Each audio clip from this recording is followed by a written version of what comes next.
क्योंकि आप खुद रणनीतिकार रहे हैं तो आप स्ट्रेटेजी क्या चेस बोर्ड पे ठीक मूव थी क्या गड़बड़ थी वो आप पहले करते रहे। अब मैं आपसे पूछना चाहता हूं जितनी दफा भी पीके आपका हमने इंटरव्यू किया 2015 के बाद हर दफा आपने कहा कि जो भी नेता है आपने प्रियंका गांधी के लिए बताया 2017 में यूपी में कि गलती कांग्रेस से हुई कि लड़ी नहीं। आप बहुत उनको कन्विंस कर रहे थे कि लड़ो लड़ो लड़ो नहीं, लेकिन वो लड़ी नहीं वो लड़ी भी नहीं। नहीं 17 की तो बात ही अलग है। 17 में प्रियंका गांधी राजनीति में ही नहीं थी। आपने दो चीजें मुझे बड़ी क्लियरली बताई जो मुझे याद है। एक ये कि बड़ा क्लियर होना चाहिए कि चेहरा कौन है कि जनता किसको दे रही है, और दूसरा ये कि भाई लड़ जाओ खुद।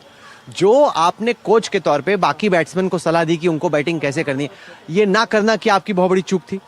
नहीं देखिए, अब with the benefit of hindsight आप 10 चीजें कह सकते हैं कि क्या चूक हो सकती है, क्या चूक हुई, लेकिन अब तो है आपके बेनिफिट ऑफ हाइंडसाइट। वही मैं कह रहा हूँ, with the benefit of hindsight now you can say that.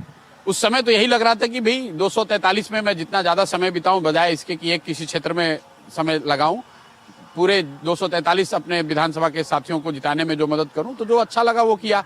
हर चुनाव की एक अपनी रणनीति है, अपना एक तरीका है। ज्यादातर जगहों पे सफलता मिली है। 2017 यूपी को छोड़ दे तो ये दूसरा बड़ा सेटबैक है मेरे लिए इलेक्टोरली, लेकिन 8-10 जगह सफलता भी मिली है। नहीं, वो ठीक है। और वो कोई जरूरी नहीं है कि जो बिहार में मैं अटेम्प्ट कर रहा हूं, अगर आप मेरे पिछले 2-2.5 साल के भाषणों को देखेंगे, इंटरव्यू को छोड़ दीजिए, तो इंटरव्यू में तो लोग कहते हैं भाई बताइए जीतिएगा हारिएगा। जो मेरे भाषण है वो मैं लगातार कहता रहा हूं कि भाई मुझे 0 सीट भी आ सकता है और ये बड़ा प्रयास है, कठिन प्रयास है, इसमें 10 साल लग सकते हैं, 10 साल से ज्यादा भी लग सकता है। तो उसके लिए मेंटली प्रिपेयर्ड है, करेंगे ही करेंगे।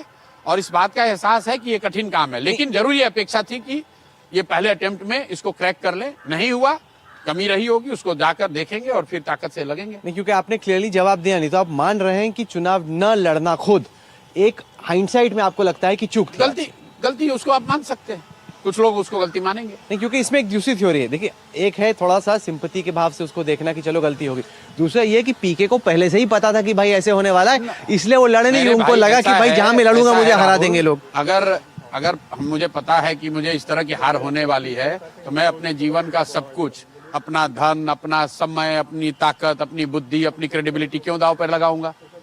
क्यों दांव पर लगाऊंगा? अगर मुझे एक अपना एमएलए बनना होता तो ये सारा पैसा, ताकत, समय लगाकर एक एमएलए एमपी बन गए होते।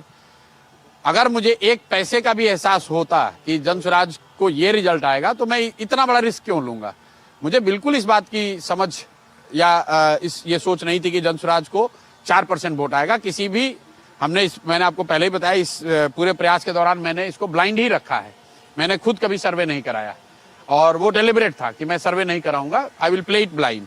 आपने ये, बल्कि शायद आप ही ने सवाल भी पूछा था कि आप तो दूसरों का सर्वे कराते हो तो अपना कैसे नहीं कर रहे होगे? जरूर कर रहे होगे, ट्रैकर में क्या आ रहा है। मैंने इसको ब्लाइंड ही रखा था, लेकिन मेरा अपना गेस्टिमेट अगर आप कहें तो ये था कि किसी भी हालत में 12 से 15% से वोट कम नहीं आएगा। लेकिन अगर वो 3% आया है तो उसको फिर से 3.5% वोट आया है, तो उसको बिल्कुल जाकर नीचे से देखने की जरूरत है।